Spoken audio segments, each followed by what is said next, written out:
મારું નામ નમ્રતા હર્ષદભાઈ શાહ છે. અમદાવાદ રહું છું. તમે આજે આ પ્રોગ્રામમાં આવ્યા છો, તમને કેવો અનુભવ થયો છે? સારું છે, એકદમ સરસ છે, સરસ છે. અચ્છા, અને તમે નિકુંજજીને કેટલા સમયથી જાઓ છો?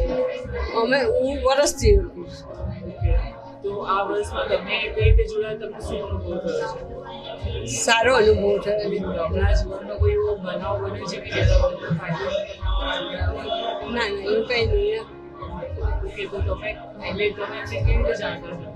બસ આ ભક્તમાં હિલિંગમાં ગાથાઓનું એનું ટીવીમાં જોઈએ, પછી અમારું આસ્થા ત્યાં આગળ હતું એમાં ગયા હતા. આજે તમે ત્યાં પ્રોગ્રામમાં જે ગયા છો, તમે શું કરતા પર ગાથાનું કરી રહ્યા છો? હા, કરીએ છીએ. એનાથી કોઈ ફાયદો? સારું છે.